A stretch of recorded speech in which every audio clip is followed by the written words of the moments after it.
예, 오늘이 12월 21일. 어느새 2023년 한 해의 끄트머리까지 와버렸네요. 여러분, 지난 1년 돌아보면 어떠세요? 세월이 빨라도 너무 빠르다. 이런 생각 하시죠? 어렸을 때는 분명 1년이 꽤 길었는데, 나이가 들면 들수록 왜 이렇게 1년이 빠르게 가는 걸까? 엉뚱한 의문도 가져봅니다. 근데 이게 결코 엉뚱한 의문이 아니었습니다. 사람마다 느끼는 시간의 속도가 다 다르고, 거기에는 과학적인 근거도 있다는 겁니다. 자, 이게 무슨 얘기인지 오늘 화제 인터뷰에서 풀어보죠. 뇌과학자 한양대학교 장동선 교수 모셨습니다. 어서 오십시오, 교수님. 네, 안녕하세요. 반갑습니다. 저는 솔직히 어느 정도냐면요. 한 해가 한 덩어리 같아요. 교수님은 한 해 어떻게 흘러갔습니까? 갈수록 시간이 점점 빨리 가는 느낌이 들고 있죠. 그래서 그렇죠. 정말 이렇게 빨라지면 정말 금세 100세 되겠다 이런 생각을 할 때도 있습니다. 그러니까요. 근데 네. 저는 제가 워낙 바쁘니까 바쁘고 정신이 없어서 이렇게 시간이 빨리 가는 것처럼 느껴지는 걸 거야. 뭐 이렇게 생각을 했는데, 근데 잘 생각해 보면 젊은 시절 대학 때도 바빴는데 그때는 이렇게 빨리 가지 않았거든요. 네. 그래서 그냥 내가 정신이 없고 바쁘다는 것만으로 설명되지 않는 뭔가가 있는 게 아닌가. 네, 그래서 이거를 이렇게 비유적으로 생각해 보면 우리가 뇌 안에 기억이 쌓여야 그것을 시간으로 느낄 수가 있어요. 기억, 기록, 그렇죠. 그렇죠. 우리가 네. 예를 들어서 카메라를 계속 셔터를 사진을 찍는데 사진 찍을 일이 많으면 필름에 되게 많이 담기겠죠. 많이 필요하죠. 그러면 나중에 보면 와, 이렇게 1년이 길었네 이러겠지만 엄청 바빴지만 너무 바빠서 이거 다 아는 거고 해서 카메라 셔터를 이렇게 누를 시간도 없었어요. 네. 그러면은 1년이 쑥 갔는데 필름에는 몇 개 안 담겼네, 새로운 정보는. 그렇죠. 이러면은 이제 시간이 짧게 금방 간 것처럼 느껴지는 거죠. 그러니까 매일 제 일상은 사실은 뭐 출근해서 방송하고 회의하고 네. 뭐 이렇게 원고 준비하다가 다음 날 또 방송, 똑같은 일상이니까 특별히 사진 찍을 일이 없거든요. 그래서 어렸을 때는 정말 시간이 길잖아요. 1년이 굉장히 길게 느껴지는데 그건 세상의 모든 정보가 경험하는 게 다 새로운 정보니까 다 사진 찍을 일이에요. 그렇죠. 뇌가 다 사진을 찍어둬야지라고 해서 이걸 남겨놓으니까 뇌 안에 쌓이는 정보의 프레임이 엄청나게 많다. 그러면 와, 1년이 이렇게 길었구나 이렇게 느껴지는데 어른이 돼가지고는 사실 바쁘기는 했지만 이거 다 아는 정보라서 실상 생각해보면 왜 이렇게 빨리 갔지? 남는 게 별로 없으면 오히려 시간이 빨리 갔다라고 느껴져서 이렇게 말하면 뇌과학자도 있어요. 그러니까 헐리데이 에펙트라고 그래서 그 방학 효과, 휴가 효과. 내가 1년을 기억해보면 기억나는 건 3박 4일 휴가 갔다 온 기억밖에 없다. 저 진짜 그래요. 저 제주도 여름에 갔다 왔는데 돌이켜보면 그거밖에 없어요. 왜냐하면 그때는 뭔가 꽉 차게 내가 다 기억도 하고 와, 이렇게 좋았네라고 이것들을 다 담아놨는데 나머지 시간은 다 담기지가 똑같아. 않은 거죠. 매일매일이 다 똑같아요. 심지어 제주도도 제가 자주 매년 제주도를 가요. 그러다가 이번에는 좀 다른 데를 갔어요. 제주도의 다른 지역. 그래서 기억이 나는 거예요. 그렇죠. 그래서 어떤 분들은 뇌를 새롭게 하려면 최소한 1년에 한 번 정도는 한 번도 가보지 않은 새로운 곳에 가라. 그게 뇌에 좋다. 이렇게 말씀하시는 분들도 있습니다. 그러니까 그런 새로운 경험을 할 때 사진이 찍힌다는 건 뭔가 뇌에서 뭔가 화학적 반응 같은 게 일어나는 거예요? 그렇죠. 이게 비유적으로 말씀을 드린 건데 이게 이제 시간 이론들이 여러 가지가 있는데 어떤 사람들은 기억과 관련이 있다, 감정과 관련이 있다, 또 학습이나 보상과 관련이 있다 이렇게 얘기를 하는데 공통적으로 그 안에 있는 게 도파민입니다. 도파민? 네. 도파민이 나옵니까? 이 도파민이 우리는 뭐 중독이나 욕망 요걸로만 알고 있잖아요. 마약 얘기할 때 뭐 이럴 때 그렇죠. 술 중독 이런 거. 네네. 이 욕망 회로가 이제 도파민에 분비되는 회로 중에 하나인데 그 회로 말고도 우리가 운동을 하거나 동기부여를 하거나 학습을 할 때 다 또 다른 도파민 회로들을 활용을 해야 돼요. 그런데 이렇게 설명하면은 좀 와닿을 수 있는데 우리가 새로운 경험을 했다고 무조건 그게 다 뇌에 담기거나 기억이 나는 게 아니거든요. 예를 들어서 새로운 경험을 우리가 둘이 똑같이 했는데 누군가는 그거 있었나? 그 지나가지 않았나? 이렇게 기억을 못하는 사람도 있는가 하면 누군가는 와, 너무 좋았어. 나 오늘 김현정의 뉴스쇼 나왔는데 그 기억이 너무너무 좋았어. 이러면서 이게 되게 새로운 경험을 남는 경우들도 있겠죠. 그래서 이 경우에는 와, 이게 기억하고 학습할 만한 경험이다. 이러면 도파민이 더 많이 분비가 돼요. 그리고 그거는 이 자극을 기억하라고 그리고 또 이런 거를 나중에 반복할 수 있기 위해서 뇌가 이제 예측을 하고 도파민이 분비가 되는데 이 도파민이 분비되는 정도가 또 우리가 경험하는 시간과 관련이 있다라고 하는 이론도 있어요. 그게 무슨 말이에요? 그러니까 도파민이 많이 분비가 돼가지고 요건 내가 꼭 기억해둬야지. 요거는 내가 정말 경험을 잘 간직해둬야지. 잊지 못할 추억이야. 네, 라고 이제 학습을 위한 이런 보상 회로가 발동이 되면 그게 말하자면 시간이 내가 더 꽉 차게 느껴지는 그렇죠. 반면에 내가 그 도파민이 분비되지 않고 뭐 이거 그냥 왔다 갔네 이렇게 느껴지면은 그 시간이 또 짧게 훅 가버린 것처럼 느껴지고 정리가 되네요. 네. 정리가 되니까 새로운 경험을 하면 도파민이 몸에서 뿜뿜 나오고 뇌가 새롭게 뭔가 이것을 인지하고 기록으로 남기고 기록들이 많아지면 사진에 찰칵찰칵이 많아지면 시간이 긴 것처럼 1년이 알찬 것처럼 네. 1년이 긴 것처럼 느껴진다. 그렇죠. 예를 들면 세상의 모든 첫 경험은 기억이 생생해요. 처음으로 받아본 날, 뭐 처음으로 비행기 타본 날, 첫 월급날, 처음으로 김현정이 뉴스쇼 나온 출연한다. 근데 월급이 지금도 이제 매달 나오죠. 저는. 네. 특별히 월급날 가슴 뛰지 않거든요. 맞아요. 이게 바로 이제 도파민 더 이상 안 나오는 거예요. 월급날. 이것도 도파민으로 잘 설명이 됩니다. 왜냐하면 도파민은 이게 쾌락과 기쁨이 목적인 신경 전달 물질이 아니라 사실은 학습과 보상이잖아요. 그 얘기는 뭐냐면 예측이 되면 더 이상 도파민이 안 나와요. 많이. 그러니까 내가 처음 입사해가지고 첫 월급 찍히던 날은 너무 행복한데 이제 매달 예를 들어서 25일이라고 하면 월급은 들어갔다 나가는 거 들어올 거라는 게 예측이 되니까 그리고 쑥 나가는 사이버머니 같은 거 그렇죠. 대신에 보너스가 들어왔다. 그럼 또 이제 너무 기쁘면서 도파민이 분비가 되죠. 그러네요. 네, 보너스가 200%야? 막 이러면은 기대치도 못했는데 이러면 이제 도파민이 많이 나와서 도파민은 예측치 못한 것을 좋아하는데 거기에 더 많이 분비가 되는데 이거 실험으로 설명하면 이런 실험도 있어요. 쥐가 레버를 누르면 짜릿하게 쾌락을 느끼는 뭐 어느 뇌 영역이 자극이 된다. 또는 버튼이 있어요. 버튼을 누르면. 네 번 누르면. 또는 버튼 누르면 그냥 간단히 맛있는 먹이가 나온다. 자, 버튼을 눌렀을 때 100% 먹이가 나올 때랑 버튼을 한 3번 누르면 1번 정도 나오거나 2번 나오거나 이렇게 랜덤하게 나오는 버튼이 있어요. 자, 양쪽 버튼이 있는데 오른쪽 버튼은 누를 때마다 먹이가 나오고 100%. 왼쪽 버튼은 30% 확률로 먹을 게 나와요. 3분의 1 확률로. 자, 그러면 쥐는 어느 버튼을 훨씬 더 열심히 누를까요? 당연히 누를 때마다 먹이 나오는 거 아니에요? 의외로 반대로 3분의 1의 확률로 먹이 나오는 버튼을 4배에서 5배 정도 열심히 누릅니다. 진짜요? 쥐만 그러는 게 아니라 쥐, 원숭이, 사람이 다 그래요. 아니 왜 누르면 먹이가 계속 나오는 걸 눌러야지 왜 30% 확률 쪽을 눌러요? 왜냐하면 도파민이 분비가 되는 그러니까 이렇게 이런 거죠. 예를 들어서 남들이 주식 투자할 때 이거는 100%다 오른다는 걸 알고 투자했을 때 기쁨과 남들은 여기 투자 안 했는데 나만 리스크를 걸고 이거 혹시 떡상할지도 몰라라고 걸었는데 정말로 주식이 올랐을 때 어느 때가 더 기쁩니까? 후자가 더 기쁘죠. 그 메커니즘입니다. 나는 더 큰 기쁨이 이게 레어하게 확실하지 않지만 불확실하지만 예측이 안 되는 것에 걸었을 때 보상이 나오는 게 더 크게 느껴지기 때문이에요. 그렇군요. 이게 잘못 가면 도박으로 갑니다. 제가 그 질문을 이제 하려고 그랬어요. 네네. 그러니까 도파민 하면 가장 먼저 떠오르는 단어가 사실은 마약, 도박, 술 뭐 이런 거 상당히 부정적이었단 말입니다. 그러니까 그 도파민과 우리 일상에서 새로운 경험을 하는 도파민은 그럼 어떻게 다른 것인가? 좋은 도파민, 나쁜 도파민 뭐 이런 건가? 도파민 자체는 변하지 않는데요. 그게 어떤 회로를 우리가 활용하느냐에 따라 달라요. 예를 들어서 우리가 중독되는 회로는 다 뇌 변연계 회로라고 그래서 이게 이 짜릿한 쾌락 보상이 바로 나오는 이 베팅할 때 나오는 그 도파민 회로예요. 도박할 때. 네. 반면에 이제 우리 뇌 앞쪽에 있는 전두엽, 이 대뇌 피질 쪽하고 연결되어 있는 회로가 있는데 도파민이 분비가 돼가지고 좀 더 먼 길을 가야 되는 거죠. 그러니까 이곳은 통제 회로라고도 부르는데 우리가 동기부여가 되고 열심히 공부해가지고 내 뭔가 이뤄야지 배웠을 때 느끼는 즐거움, 집중하고 공부하고 이럴 때도 도파민이 분비가 돼요. 동기부여. 네, 여기에도 도파민이 이제 분비가 되는데 이게 다른 회로예요.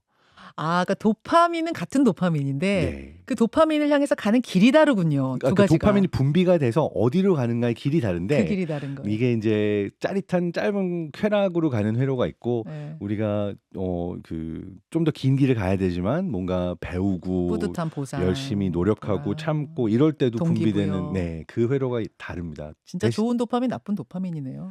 좋은 회로, 나쁜 회로라고도 볼 수가 있는데 우리가 이제 앞쪽에서 이제 쇼츠 보고 뭔가 항상 알코올 중독이건 중독되는 어떤 행동만 해서 도파민을 분비시키다 보면은 정말로 살면서 노력하고 이루어야 될 때 분비되는 도파민 분비 메커니즘이 좀 망가질 수 있어요. 그럴 수 있겠네요. 그래서 그 회로를 좀 더 많이 활용해 보는 게 좋습니다. 그러면 누구나 한 해를 좀 길게 살고 싶지 않겠습니까? 네. 똑같은 물리적인 365일이지만 좀 긴 365일 넉넉하고 알차게 쓰고 싶을 텐데 그럼 우리가 그렇게 하기 위해서는 삶을 좀 어떻게 살아야 내년을 어떻게 살아야지 좀 긴 365일이 될까요? 여기에 그 시간을 정의하는 그리스인들의 두 개념이 있었어요. 그리스인들이 크로노스와 카이로스로 시간을 나눠서 크로노스는 어떻게 보면 물리학자의 시간이에요. 똑딱똑딱 물리적으로 똑같은 속도로 흘러가는 시간을 얘기한다면 예. 카이로스는 나에게 의미 있는 시간을 이야기해요. 흥미롭게도 성경에 쓰여 있는 시간이라는 단어를 보면은 카이로스의 개념을 사용하고 있다라고도 하고 있어요. 그러니까 결과적으로 사람에게 의미 있는 시간이라는 것은, 그러니까 시간이라는 것은 예. 내 뇌가 의미 있는 시간이어야지만 사실은 기억으로 남고 우리에게 도움이 되는 거죠. 예, 예. 그래서 우리가 살면서 어떻게 보면 바쁘게만 지내지만 의미 있는 시간은 의외로 많이 보내고 있는지 못하는 경우도 많은 것 같아요. 맞아요. 그래서 우리가 더 꽉 찬 같은 시간을 더 알차게 보내려면은 가족과 함께 사랑하는 사람들과 함께 더 의미 있는 시간을 꽉 채우고 그리고 내가 해보지 않았던 새로운 경험을 하는 것들이 굉장히 중요합니다. 그 일을 뭐 나는 휴식 시간 하나도 없이 정말 일만 해야 돼요. 돈 벌어야 돼요. 하는 분이라 할지라도 네. 업무에서 좀 새로운 도전들, 네. 새로운 경험들을 찾는 것도 방법이 될 수 있겠네요. 네, 아주 좋은 방법이 되고요. 예. 저는 이 김현정 뉴스쇼를 사랑하는 이유 중에 하나도요. 되게 논쟁적으로 다양한 의견들이 등장을 해요. 맞아요. 근데 이게 뇌에 아주 좋습니다. 왜냐하면 이 새로운 경험이라는 게 나랑 똑같은 의견을 가지고 같은 생각을 하는 사람만 만나다 보면은 내 생각의 폭도 좁아지고 맞아요. 다 예측된다고 생각해서 또 이게 시간이 꽉 찬 시간도 안 되고 많이 배우는 것도 없어요. 그래서 나랑 안 맞고 불편하더라도 나랑 다른 의견을 가지고 있는 넓은 사람들의 이야기를 들어보는 것 역시도 되게 좋은 뇌에 도움이 되는 행동입니다. 그렇군요. 저도 질문할 때 반론을 많이 제기하거든요. 그렇게 가는 어떤 인터뷰를 듣는 것도 뇌 훈련이 되겠네요. 그렇죠. 그래서 내가 가지고 있는 내 뇌의 능력치는 내가 얼마나 다양한 것들을 포용할 수 있고 그 새로운 경험들을 불편하더라도 할 수 있는가에 따라서 나는 계속해서 성장하는 사람인가 아니면은 딱 여기까지 나 좋아하는 것만 찾는 사람인가 이걸 결정지을 수도 있는 거죠. 한 1분 정도 남았는데 네네. 그런 의미에서 도파민 디톡스를 해라. 뭐 뇌 디톡스를 해라. 이건 무슨 말이에요? 무슨 얘기냐면 사실 도파민이라는 걸 디톡스한다기보다는 더 맛있는 거, 더 좋은 것만 찾아다니다 보면 우리가 점점 무감해지면서 의외로 그 쾌락을 더 이상 얻을 수가 없어요. 세상의 모든 맛집 짜장면 다 먹는 사람은 짜장면을 먹을 때 감흥이 어느 순간 떨어지거든요. 맞아요. 제일 좋은 방법은 한 달 굶는 거예요. 깨끗하게 만드는 거예요. 리셋. 그러면 어떤 짜장면을 먹어도 맛있어요. 그래서 도파민 디톡스라는 건 다름 아닌 더 많은 도파민 자극, 좋아하는 것들을 찾기보다는 잠깐 멈추고 오히려 반대로 가게 되면 약간의 고통을 감내하면 아주 작은 것만으로도 의미를 찾을 수 있고 쾌락을 느낄 수 있다. 좋은 말씀이었고요. 시간이 왜 이렇게 빨리 가지? 이게 느낌적인 느낌이 아닌 근거가 있다는 이야기.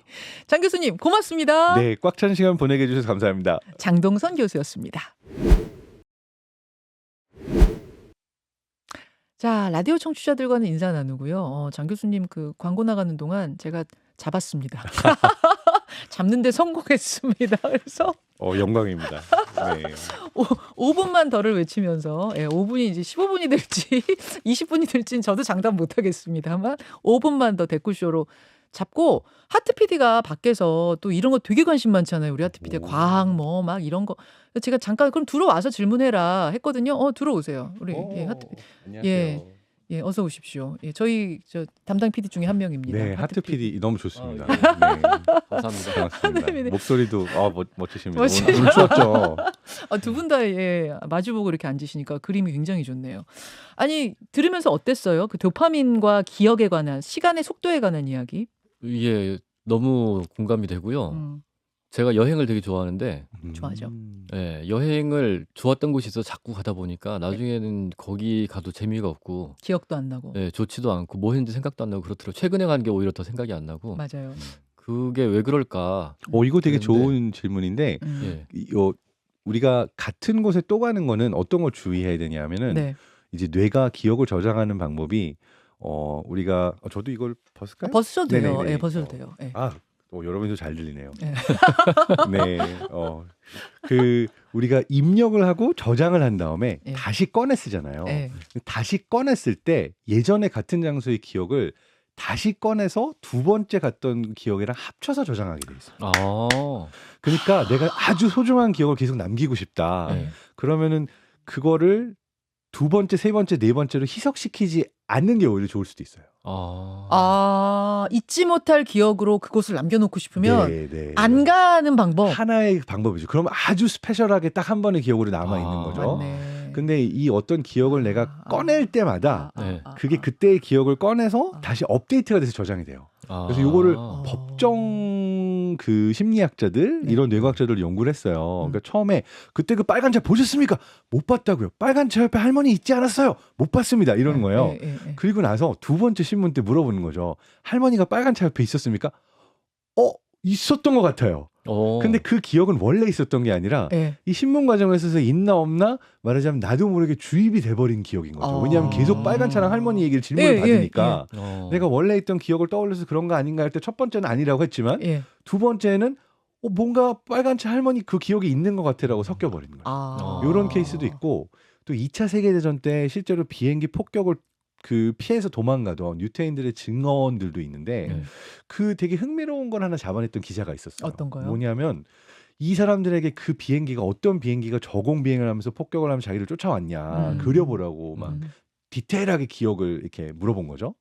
그런데 실제로 그 비행기를 다 공통적으로 그렸는데 나중에 어떤 비행기 매니아가 보더니 이 비행기는 저공 비행을 할 수 없는 종인데요. 이 종류의 비행기는 저공 비행이 불가능해요. 어떻게 된 거예요?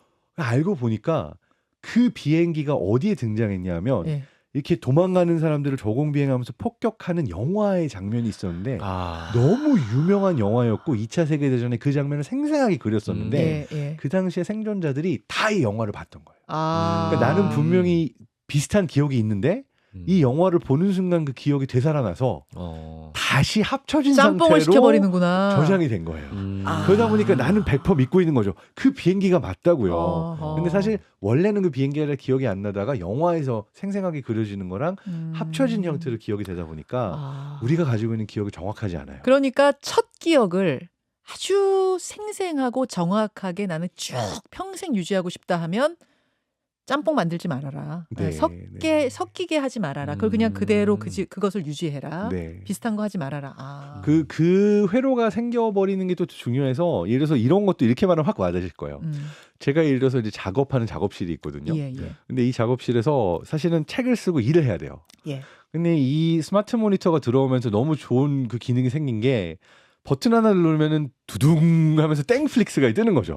사실 이 유혹에 넘어가면 안 되는데 이게 앉아서 일단 두둥 하고선 좋아하는 거 한번 보고 하자 이러면은 이제 일을 못 하게 되는 거예요.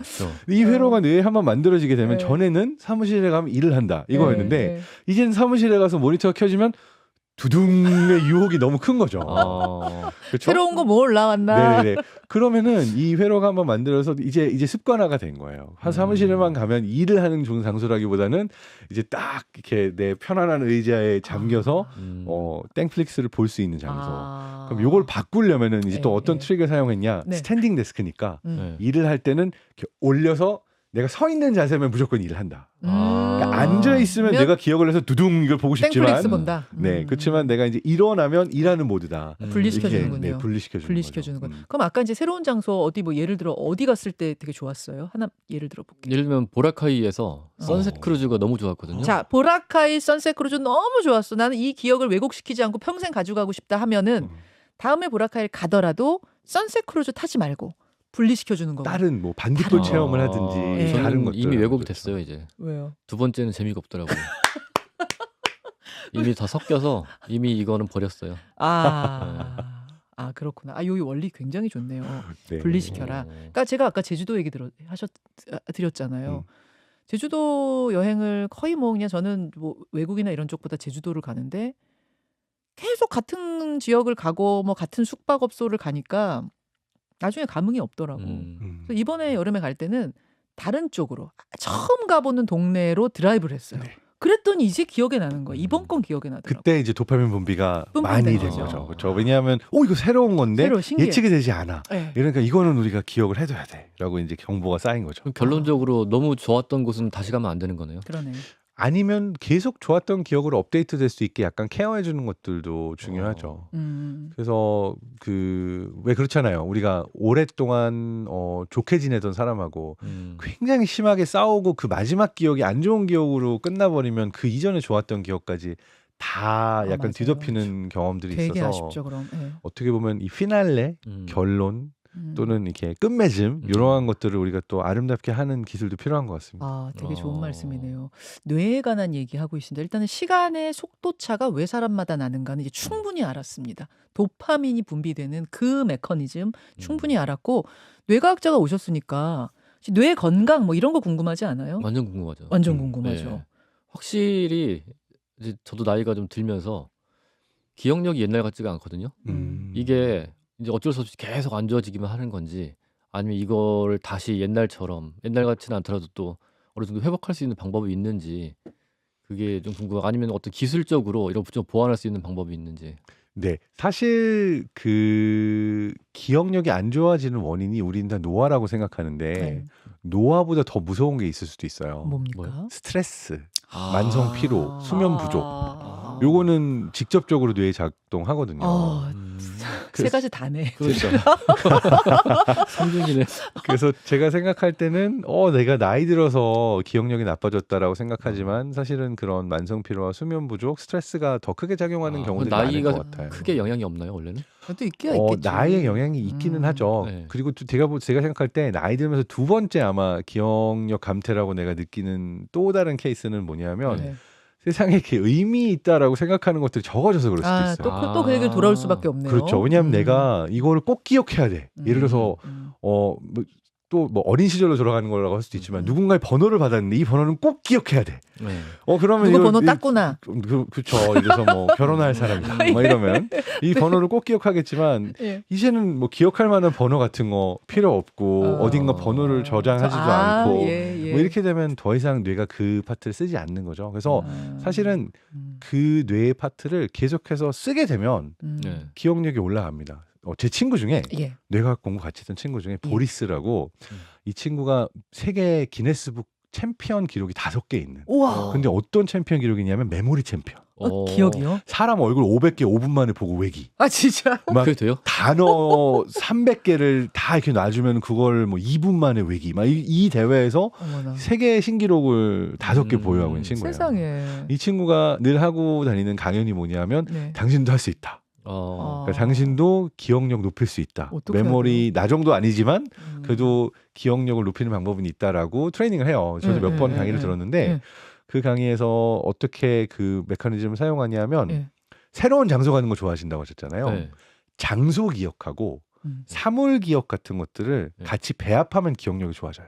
그러니까 무슨 얘기냐면 내가 지금 단어 5개가 있는데 예를 들어서 뭐 마이크, 핸드폰, 빨간색 불, 뭐 이런 식으로 뭐 이렇게 순서가 있으면 요것들 하나하나 그냥 나는 단어로 외려고 하잖아요. 근데 그게 아니라 딱 듣는 순간마다 내가 우리 집 신발장에 들어서는데 왼쪽 그 선반 위에 마이크 놓고 핸드폰 놓고 오른쪽에 이렇게 불이 있고 오렌지색이 있고 뭐 이런 형태로 이게 특정 장소를 시각적으로 떠올리면서 그 장소에 내가 개념들을 하나하나 놓는다라고 생각하면 상상을 하는 거예요? 그렇죠. 그럼 나중에 내가 이걸 하나하나 순서대로 외우는 게 아니라 그때 내가 어디 놨지 그럼 여기 마이크 핸드폰 여기 불 빨간색 이게 되게 쉽게 기억이 나잖아요. 지금 한 번 떠올렸는데도 그 장면 하나만 떠올리면 4가지 사물이 그 안에 이미 담겨 자, 있는 해볼게요. 것처럼. 이제 가끔 인증번호를 요구하는 사이트들이 있어요. 인증번호를 문자로 옵니다. 자, 이제 문자 딱 열어가지고 523972 이 막 보고 나서 다시 이제 페이스 돌려가지고 523971을 찍으려면 그새 잊어버렸어. 저만 그런가요? 근데 이거를 숫자로만 하면 어려운데 이제 요때는 우리가 뭐 태정태세 문나세 이렇게 외우는 것처럼 앞단어만 해가지고 하는 나만의 어떤 코드를 만들어도 이거를 외울 수가 있죠. 아니 52397이 될 것 같아. 자 이제 여기다가 신발장부터 52397이 5 여기 신발장 더 어려운가? 요런 거는 숫자를 걸어놔요. 이런 거는 오히려 다른 연상할 수 있는 어떤 단어에 담는 게 더 쉬울 수도 있죠. 그러면 이렇게 장소, 그러니까 추상적인 게 아니라 구체적인 사물로 얘기할 수 있는 건 장소에 놓으면서 외우는 게 좋다 그 말씀이세요? 그렇죠. 523972 뭐 이런 식으로 하면 52 상상하고 상구란 친구 사랑하고 그 친구가 뭐 지리학을 공부했다. 523972 오이상구지리. 그러면 이제 바로 머릿속에 오이 떠올리고 상구란 친구 떠올리고 걔가 지리 전공했었지. 그럼 오이상구지리가 생각이 나니까 하나의 단어 이런 식으로 떠올릴 수 있게 사람을 얹어서 기억할 수도 있고. 되게 유치한 방법 같은데 그게 또 연상법에 있는 거군요. 네, 실제로 그 트레이닝도 시키고요. 와, 또 다른 방법은 재밌다. 이제 제가 이제 숫자 볼 때 보통 많이 그렇게 하는데 오이상구지리 할 때 이렇게 9자리로 되어 있는 패드가 이렇게 1, 2, 3, 4, 5, 6, 7, 8, 9 돼 있잖아요. 네네. 그럼 패턴으로 보이는 게 더 쉬워요. 5, 2, 3, 9, 7이 이렇게 5, 2, 3, 9, 7이 모양을 그럼 모양을 딱 보면은 그 모양은 더 쉽게 외워지거든요. 그렇죠. 여기서 이제 활용되는 건 뭐냐면 어떠한 것들을 내가 시각적으로만 외거나 청각적으로만 외거나 하는 것보다 다양한 감각, 다양한 채널들을 합쳐서 외면은 쉽게 외워져요. 그래서 뭔가를 읽으면서 그러니까 눈으로 보면서 읽으면서 말로 하면서 손으로 쓰면서 외우면 훨씬 잘 외워지는 것도 비슷한 메커니즘이라고 볼 수 있죠. 그렇군요. 아까 그 보리스라는 친구의 그 기억력 다 그 친구한테서 갖고 온 내용들입니다. 다 그런 거예요. 여러분 다시 한번 생각해 볼게요. 영어 단어 외운다고 생각해 볼게요. 애플, 뭐 펜슬, 마이크, 제 앞에 거울이 있는데 미러 뭐 이런 것들이 있다. 이것들 왜 너무 자, 요거는 전 딱 어떻게 생각했냐면은 애플에다 펜슬을 꼽아요. 그럼 마이크처럼 보이잖아요. 그럼 그걸 들고 거울 앞에 서가지고 얘기하는 거야. 그럼 요 장면 한번 상상했으면 절대 안 잊어버려. 바로 애플 펜슬 마이크처럼 들고 거울 앞에 서 있다 그럼 네 가지가 다 기억이 되잖아요. 그런 형태로 이제 머릿속에서 어떤 스토리를 바로 구성을 해버리면 요거 하나하나 외우려면 어렵지만 그걸 들을 때 내가 이걸로 어떤 장면, 어떤 스토리, 어떤 장소 이런 거를 합쳐서 떠올릴 수 있냐. 이런 거는 좀 잊어버리기 어려워지죠. 그렇구나. 네네. 그러니까 자기만의 메모리 방법을 찾는 것도 좋겠네요. 네. 너무 유치하다 이렇게 생각할 게 없이 잘 외워지는 그 방법을 찾으면 되겠네요. 네. 오히려 약간 황당하고 웃긴 게 더 기억이 잘 날 수도 맞아. 있어요. 맞아. 그리고 또 흥미로운 게 우리가 뭔가 책으로 보거나 뉴스로 글로 읽어낸 건 기억 안 나는데 누가 와서 야야야 이러면서 이거 절대 대회비야 이러면서 막 뒷담화 한번 들었던 거 절대로 잊을 수가 없잖아요. 이게 진짜 정보인지 가짜 정보인지 확인은 해봐야 되겠지만 누군가 사람이 이야기해주는 정보는 또 머릿속에 남는 것도 이게 이제 어떤 방식으로 내가 호기심을 일으키느냐 궁금증을 일으키느냐 요것들이 또 도파민 분비를 통해서 동기부여를 통해서 기억을 더 잘나게 하는 방법이라고 살 수 있습니다. 여기서도 도파민이 또 등장합니까? 늘 등장합니다. 늘 등장하는. 그러니까 도파민은 이 중독이나 이게 나쁜 게 아니라 되게 우리에게 꼭 필요한. 예를 들어서 도파민이 고갈이 되면은 파킨슨병이 걸려요. 운동 능력이 되게 저하되면서 파킨슨병도 도파민 저하로. 파킨슨병은 도파민 저하로 인해서 생기는. 그렇군요. 그런데 이제 그건 또 다른 회로예요. 선조 흑질 회로라고 해서 선조체 흑질이라서 다른 회로인데 운동 능력과 관련되어 있는 것도 도파민입니다. 그렇군요. 일단 메모리에 대한 얘기 지금 해주셨고 네네. 기억력, 메모리 요거에다 그 훈련을 자꾸 하라는 거죠. 그러니까 새로운 정보를 계속 접하고 그래서 오히려 기억력이 자꾸 깜빡깜빡한다. 새로운 사람들을 많이 만나서 이야기를 듣고 얘기를 하다 보면 내가 그냥 이거를 뭐 공부해가지고 외우려면 기억이 안 나는 건데 이 사람은 나에게 이 얘기를 해줬고 저 사람은 저 얘기를 해줬고 그 얘기들은 기억이 되게 잘 날 겁니다. 그래서 새로운 채널들을 뚫어라. 이게 하나의 방법일 수 있습니다. 조금 다른 방법 다른 방향인데 머릿속에 있는데 말로 안 나오는 경우들이 좀 많아지는 것 같아요. 헛소리 나오는 거. 그러니까 이름 같은 게 분명히 아는 이름인데 막 생각이 안 나고 그러니까 새로 외우는 게 아니고 머릿속에 있는 게 잘 꺼내지지 않는 거는 어떻게 그래서 거시기 이렇게 하시는 어르신들 계시잖아요. 그래서 그 거시기가 안 떠올라서 뒤로 갈수록 거시기 그거 뭐야 그 알지 뭔지 그거 막 이렇게 얘기하죠. 네, 맞아요. 그러니까 요 경우에들은 이제 기존에 자주 안 쓰던 것들이 어떻게 보면 다른 새로운 정보의 홍수에 파묻혀서 일어나는 일이라고 볼 수도 있고 또는 내가 지금 스트레스가 많을 때도 기억과 학습 능력이 저하가 됩니다. 그래서 사실 되게 흥미로운 게요. 트라우마를 겪은 사람의 경우에는 이 해마가 그 기능이 저하가 되면서 내가 단기 기억을 장기 기억으로 넘기거나 새로운 사실을 학습하는 능력이 줄어들어요. 굉장히 흥미로운 게 이 PTSD라고 외상후 스트레스, 그러니까 스트레스호 외상 증후군, 그렇죠? 그 증상하고 성인 ADHD 증상하고 또 되게 비슷해요.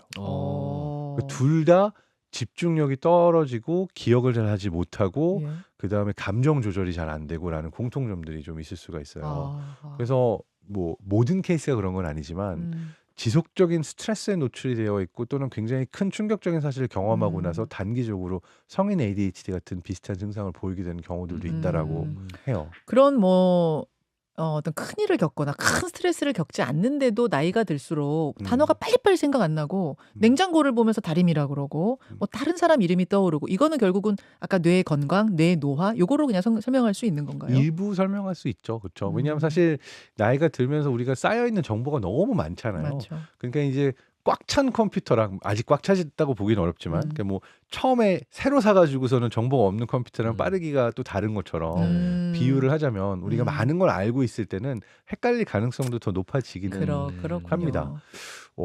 그렇지만 꼭 이게 필연적인 건 아니고요. 그러니까 기존의 정설은 이게 나이가 들면은 새로운 신경세포가 뇌에서 생성이 되지 않는다라는 게 정설이었는데 최근 들어서 그게 바뀌었어요. 나이가 들고 나서도 평생 동안 뇌에서 새로운 신경세포들이 생성이 된다라는 것들이 관찰이 되고 발표가 진짜요? 됐어요. 오. 그런데 이 새로운 신경세포가 생성되는 게 꼭 중요한 건 아니에요. 왜냐하면 오히려 새로운 연결을 만드는 게 더 중요해요. 우리의 그 뇌 안에 신경세포의 양이 갓 태어난 갓난아기의 뇌에 가장 많아요.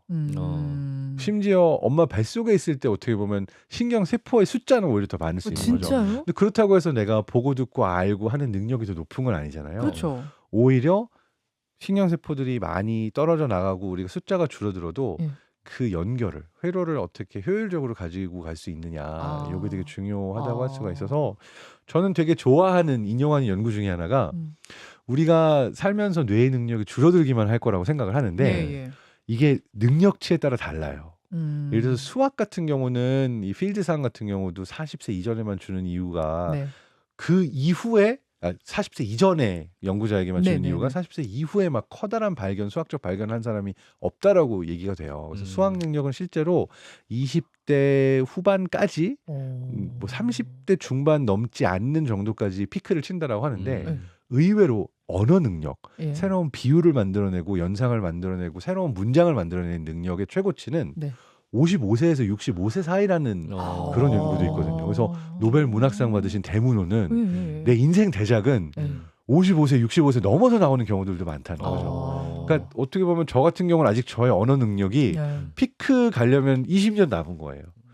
그러니까 이거를 조금 MSG 가미해서 얘기하면 저는 모든 나이대에 내가 최고치를 치고 있는 뇌의 능력은 변한다, 다르다. 그러니까 뇌가 계속 퇴화하는 게 아니라 어떤 능력들은 내가 좀 줄어들지만 어떤 능력들은 올라간다라고 좀 희망적으로 얘기하고 싶어요. 그러면 이제 건강한 뇌를 유지하는 어떤 훈련 방법 뭐 이런 것도 있을까요? 뇌 건강 뭐 훈련법? 저는 크게 세 가지를 꼽습니다. 첫 번째는 다 아는 거라서 간단하게 말하면 뇌도 몸의 일부잖아요. 그러니까 내가 운동 열심히 하고 좋은 거 먹고 체력 관리 잘하면 심혈관계 호흡 이런 게 좋으면 뇌에 산소 공급, 혈액 공급 잘 되면 뇌 기능이 올라가요. 그래서 단기적으로 내 뇌의 기능을 높이려면 내 체력을 높이는 게 가장 효과적인 방법 중에 하나입니다. 뇌도 몸의 일부다. 그렇죠. 팔다리와 다를 거 없이 튼튼하고 신체 건강하면 뇌도 건강하다. 첫 번째. 첫 번째. 두 번째도 아까 이 얘기를 드렸지만 새로운 사람을 만나고 새로운 생각을 하는 연습이 계속 필요하다. 새로운 경험. 안 그러면 뇌가 에너지를 쓰기 싫어하기 때문에 내가 알고 있는 안에서만 세상을 구성하고 싶어요. 요즘 그게 심각한 것 같습니다. 보던 뉴스만 또 보고 친한 사람하고만 만나고 회삭, 인삭, 심지어 뭐 친척하고도 손절하고 그 얘기는 나의 세상이 점점 좁아진다는 거고 다르게 말하면 치매가 걸리기 이전부터 이미 나는 많은 종류의 기억과 나의 능력치를 스스로 없애버리고 있는 중이에요. 그러니까 불편하더라도 내가 새로운 정보와 새로운 사람들을 만나고 교류하는 것들이 되게 중요하다라고 할 수 있고요. 이거 되게 중요하네요. 그러니까 많은 사실은 요새 뭐 처세술 책들 뭐 이런 뭐 개발성 이런 것들 보면은 인간관계가 좁은 거 불편해하지 마라. 딱 친구 한 명만 있으면 된다. 이렇게 얘기해 주는 데가 많아요. 그러면 되게 저는 편하네. 편하게 살아도 되는 거구나. 굳이 사람들하고 뭐 관계 맺고 뭐 이렇게 생각했었는데 그게 뇌 건강적인 측면에서는 그게 좋은 게 아니군요. 그러니까 기억과 얘기에도 되게 흥미로운 연구가 있어요. 뭐냐면 일부러 스크린에서 글자가 막 복사 한 100번 하고 나면은 이거 뭐야 안 보이는데 이런 문제 옛날 우리 어렸을 때는 받아봤잖아요. 시험을 봐야 되는데 맞아요. 시험 문제 복사지가 잘 안 보이는.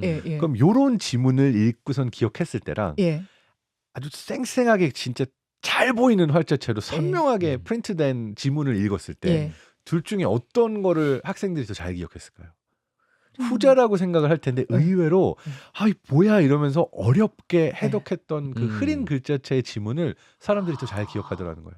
이게 의미하는 건 뭐냐면 내가 너무 편하게 공부하고 편한 사람만 옆에 둘 때 그게 나의 기억이라든지 이런 거에 도움이 안 될 수도 있다. 고난도 고통도 도움이 되는 거군요. 뇌 자극이 건강에. 되고 자극이 그리고 되고. 내가 그러한 것들을 더 잘 기억하게 만들기도 하고. 아, 이거 되게 좋은 얘기다.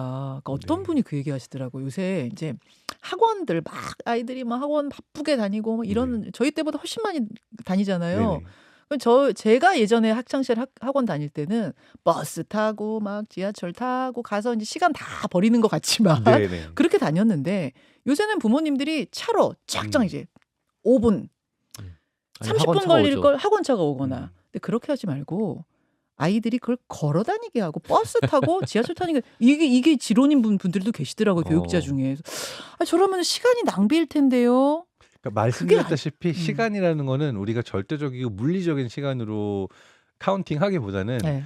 그 시간이 나에게 얼마만큼 도움이 되고 의미 있는 시간이었는가를 카운팅하는 게 더 중요하거든요. 예. 근데 걸어 다니는 게 훨씬 좋은 게 일단은 신체 능력을 위해서도 더 좋고요. 그다음에 운동을 할 때 학습 능력이 올라가요. 이거는 쥐 대상으로 실험을 하건 어떤 동물 대상으로 실험을 하건 열심히 뛰고 운동하고 나서 기억 능력이 올라가고 학습 능력이 올라갑니다. 그러니까 걸어서 학교 간 아이가 그날 수업을 훨씬 더 잘 기억을 할 거예요. 부모님이 태워다 준 아이보다. 근데 꼭 자면서 이제 차 타고 편하게 갔을 때보다. 그래서 이게 꼭 편한 게 좋은 건 아닐 수 있어서 돌아가서 우리가 뇌 건강하게 만든 첫 번째가 운동. 두 번째가 새로운 사람 만나고 새로운 생각을 듣는 거. 새로운 도전. 네. 근데 이거 아주 많은 사람을 만나는 양이 중요한 게 아니라 한 명씩 좁은 관계를 가져도 되는데 나랑 꼭 똑같고 마음 맞는 사람보다도 조금 티키타카 할 수 있고 다른 사람이지만 서로 배워갈 수 있는 관계가 좋다라고 용량을 생각을 무작정 했고. 늘려라 그런 건 또 아니고. 네, 그런 건 아니지만 새로운 정보 이런 것들 중요하고요. 그런 질문 또 하나. 그렇게 네. 본다면 네. 유튜브 알고리즘이 안 좋은 거예요. 아주 안 좋은 거예요. 계속 내가 예를 들어서 이제 요새 진영 논리가 참 저는 그건 너무 싫은데 진영 논리에 갇혀 있는 분들 대부분 보면 유튜브에서 똑같은 그 진영의 것들만 반복이 된다는 거예요. 이게 알고리즘의 폐해라고 사실 미국의 연구자들이 되게 비판을 많이 하고 있는 포인트예요. 그러니까 이게 내가 클릭할 확률을 높이기 위해서 내가 좋아하는 키워드, 뉴스 이런 것만 계속 보여주는데 사실 전 세계적으로 지금 뭐 젠더 갈등, 세대 갈등, 그다음에 진영 갈등 이게 극단화되고 있잖아요. 맞아요. 우리나라만 그런 게 아니라.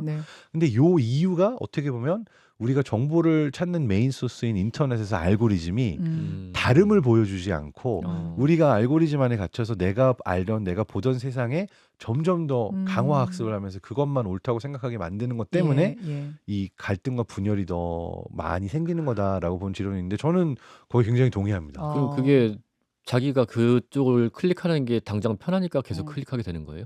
그것뿐만 아니라 이제 뇌가 뭘 좋아하냐면 내가 생각하던 건데 이게 맞네라고 나를 검증시켜준 정보를 좋아해요. 그러면은 그 정보를 클릭할 확률이 다른 정보보다 높겠죠. 그렇죠. 근데 이렇게 되면은 내가 나만의 편향에 갇혀서 이게 세상의 진실이라고 믿게 되고요. 또 우리의 뇌가 사실은 세상을 구성하는 거를 주변의 다른 사람들의 피드백을 기반으로 구성을 하는데 사실 우리 지금의 뇌 크기가 될 때가 우리가 한 200명 정도 모여 살던 150에서 250명 정도 모여 살던 시기에 컸던 뇌가 아직까지 우리의 뇌 크기라고 얘기를 하거든요. 그 얘기가 뭐냐면 내가 한 200명 정도의 샘플이 나에게 동의하면 이건 세상의 팩트가 돼버리는 거예요. 그래서 진짜 위험한 게 100만 유튜버인데 엄청나게 많은 댓글들이 달리고 이걸 다 보다 보면 내가 아무리 밸런스를 유지하려고 그래도 이 댓글에 뇌가 동화가 되면서 이게 세상이 돼버리는 세상의 전부. 그래서 조금 이거는 민감한 얘기일 수도 있지만 저는 국내 또는 해외에서도 이 그 권력의 꼭지점 대통령실에 가 있는 경우에 어떤 뛰어난 개인 어떤 개인이 가더라도 그 사람이 가지게 되는 월드뷰와 어떻게 되면 보이는 편향들이 구조적으로 생겨나는 문제가 아닌가라는 질문을 자주 던져요. 주위에 똑같은 사람만 있으니까. 왜냐하면 내가 진짜 서로 다른 사람들을 많이 둬야지만 실제로 국민의 마음을 읽어낼 수가 있는데 이게 고르고 보좌관, 비서관 또는 보던 사람들의 소스로만 내가 이 피드백을 받게 되면 밸런스된 뷰를 가지는 게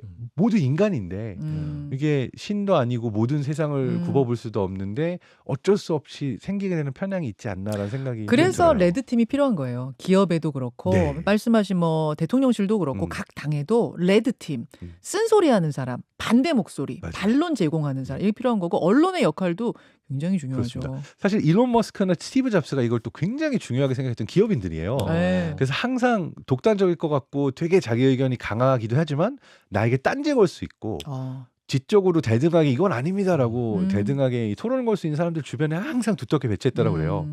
이건 소문이긴 한데 그냥 썰인데 요즘 머스크 주변에는 그런 사람들이 예전에는 많다가 너 이제 해고야! 이런 케이스가 늘어나면서 일론 머스크 주변에? 그래서 그 같이 일했던 몇몇 분들을 알고 있는데 그분들 얘기가 좀 변한 것 같다. 근데 어떻게 보면 요즘 퍼포먼스 안 나는 이유도 저는 성과가 조심스럽게 짐작해 보지만 한 개인의 어떠한 아무리 뛰어난 사람이라도 역량보다도 주변에서 다양한 의견들이 올 수 있어야 된다. 되게 다 원리가 지금 다 일맥상통해요. 교수님 말씀하시는 네. 게 새로운 자극, 싫은 소리, 도전, 네. 고난 네. 이런 걸 반기는 것이 환영하는 것이 열어두는 것이 나의 뇌 건강에 좋다. 그리고 세 번째 가장 번째. 중요한 게 예. 감정 표현을 하는 겁니다. 이게 해야 된다고요? 해야 돼요. 해야 된다고요? 이게 미국 정신의학협회, 그러니까 미국의 정신과 의사들이 이렇게 모여 있는 협회가 있거든요. 거기에 등록되어 있는 한국의 토속병이 있다라고 합니다. 토속병이 뭐예요? HWAPYEONG라고 화병.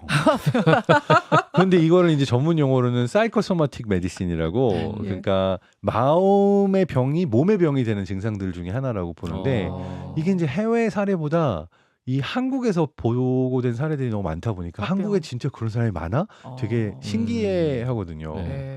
근데 우리는 진짜 많죠. 내가 화나는 감정, 분노, 억울함 꾹꾹 눌러서 어느 순간 나도 모르는 사이에 갑자기 호흡곤란이 오고 막 공황 오고 종양이 생기기도 하고 막 이러한 것들이 마음의 병이 몸의 병으로 가는 경우들이 되게 많은데 이렇게 오랫동안 꾹꾹 참고 내 감정 표현을 제대로 못하다 보면 제일 먼저 뇌가 적신호를 보여요. 갑자기 기억이 잘 안 나고 어느 순간 내가 조절할 수 없을 정도로 분노가 치밀고 잠이 안 오고 막 이러한 형태의 정신 건강의 적신호들이 오고 있는데 우리나라의 정신 건강은 지금 굉장히 큰 문제. 그러고 보니까 화 나는 일이 우리나라 사람들한테만 많은 게 아닐 텐데 유독 우리나라는 화병이라고 하는 질병이 있을 정도인 이유는 누른다. 야, 감정 절제해. 너 울고 싶어. 남자가 어디서 울어. 사내가 뭐 이런 거 있죠. 우리 그렇게 교육 받았잖아요. 표정도 못 짓잖아요. 표정도 못. 야, 여자 기분 나쁜 표정 지으면 조심해야지. 이런 거 항상 교육받고 자란 세대들 그쵸. 눌러요. 그리고 야, 앵커가 어디서 크게 웃어. 웃을 때 너무 좋은데. 이런 거 감정 절제라는 훈련을 정말 많이 받게 되는데 그럴 필요 없단 말씀이시군요. 그래서 이거 어떻게든 표현을 해야 됩니다. 내가 일기를 쓰건 제가 요즘 되게 좋아하는 그 드라마 중에도 왜 정신병동에도 아침이 온다. 여기 보면 많은 정말 실제 사례 검증 잘 된 사례들도 많이 나오는데 자기 표현하고 일기 쓰고 내 자서전 써보는 것들도 좋고 아니면 이거를 춤으로 표현하는 것 같은 것도 괜찮아요. 저는 그 뇌는 춤추고 싶다라는 개인 책도 쓴 적이 있는데 거기서 이제 어떤 얘기하냐면 보통 우리가 너무너무 꾹꾹 참다가 이 사람이 미쳐버렸어. 광희는 주로 영화에 춤추는 사람으로 비 오는 날 막 춤추고 막 미친 사람이 춤추는 미친 사람이란 말 하면 안 되지만 그러니까 이런 어떻게 보면 광기가 춤으로 표현되는 경우가 있는데 맞아요. 내가 그렇게 미칠 정도로 마음이 힘들어서 어떤 광기로 가기 전에 그냥 미리 춤을 춰라. 그래서 터뜨릴 것이 필요하다. 스걸파, 수우파, 스마면 너무 좋아합니다. 이게 춤추는 거 되게 중요해서 내가 정 이 감정 해소가 어렵다. 어딘가 가서 춤, 운동 또는 산 위에 올라가서 고함 지르기, 편지 쓰기 또는 친구한테 이게 제일 어떻게 보면 현실적인 방법인데 커피 한 잔 술 마시자 이렇게 하고 내 이야기를 털어놔야 됩니다. 그리고 그게 너무 어려우니까 저는 주변 분들에게 말씀하는 게 정신건강에서 제일 도움되는 것 중에 하나가 괜찮니? 너 힘들지 요새? 너 뭔가 안 좋아 보이더라. 물고 터질 수 있는 한마디만 해도 눈물이 터지거나 얘기가 나올 겁니다. 그래서 이런 기회를 서로가 좀 더 많이 가져야 된다라고 생각해요. 특히 요즘. 그러니까 뭐 야 동선아 뭐가 그렇게 힘들어? 돌파해 이게 아니라 동선아 요새 뭐 힘든 일 있니? 뭐 괜찮아 그렇지만 아닌데 힘들어 보이는데 그러면 갑자기 울컥 하는 거 있잖아요. 그 순간들이 필요해요. 그거를 내가 터트려내지 못하면 그게 결국은 마음의 병이 된다는 연구들이 되게 많이 쌓여요. 그래서 사소할 수 있지만 그냥 누구 한 명이 괜찮냐라고 물어봐 주는 게 엄청 큰 효과를 가지고 있다고 하고요. 실제로 호주에 Are you okay라는 캠페인이 있었어요. 뭐예요? 자살률이 너무 Are you 올라갈 okay? 때 주변 사람에게 너 괜찮아? 라고 한번 물어봐주고 그 손 한번 내밀어주고 하는 게 이 정신 건강에 있어서 내가 그 막힌 마음을 누군가한테 털어놓을 수 있는, 감정 표현할 수 있는 이 돌파구가 있는 게 너무너무 중요합니다.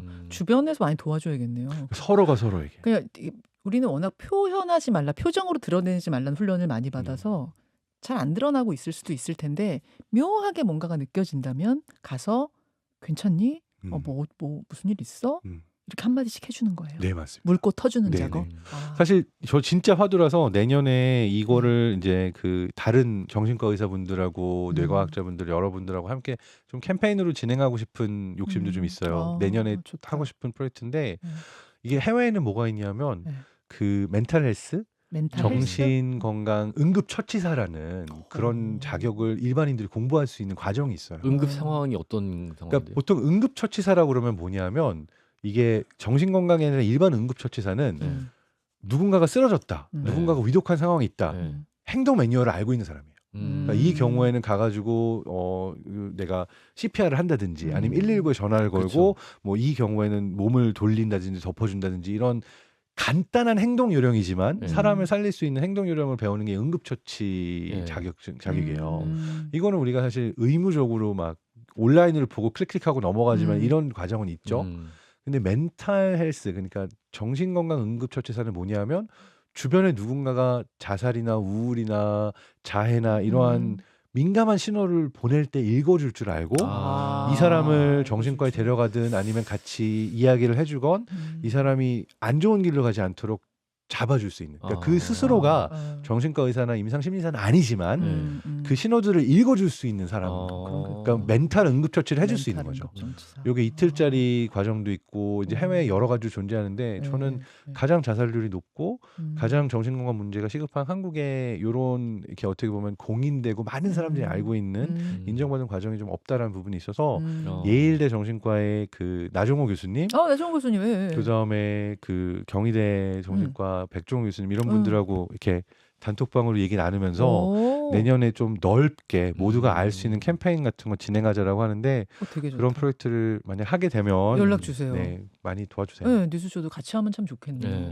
모두가 같이 해야 되는 프로젝트라고 생각합니다. 좋네요. 세상에 5분만 여러분 예상하셨겠지만 오늘도 30분이 지나버렸어요. 제가 좀 투머치 톡합니다. 네. 근데 궁금한 거 다 여쭤보면은 뭐 2시간, 3시간도 또 불러주세요. 그러니까 또 모셔야 될 것 같아요. 시간 좀 내주셔서 굉장히 바쁘시거든요. 오늘 약속 잡는 것도 쉽지 않았는데 감사드리고요. 불러주시면 김현정의 뉴스는 꼭. 고맙습니다. 고맙습니다. 뭐 궁금한 내용 더 많으시면 제 유튜브에도 한번 들어와 주시고요. 그렇게 강동선의 하겠습니다. 궁금한 내용. 그렇게 하겠습니다. 화면 보시면서 같이 인사 나누면서 오늘 저희도 일어날게요. 네. 자, 화면 보시면서 제가요. 우리 꿀단지들한테 인사 한번. 네, 정말 나오고 싶었던 방송이고 함께 할 수 있어서 행복했습니다. 여러분 모두 연말 잘 보내시고 건강하세요. 교수님 오늘 고맙습니다. 감사합니다. 내일 뵙겠습니다. 고맙습니다. 감사합니다. 김현정의 뉴스쇼는 시청자 여러분의 참여를 기다립니다. 구독과 좋아요, 댓글 잊지 않으셨죠? 알림 설정을 해두시면 평일 아침 7시 20분 실시간 라이브도 참여하실 수 있습니다.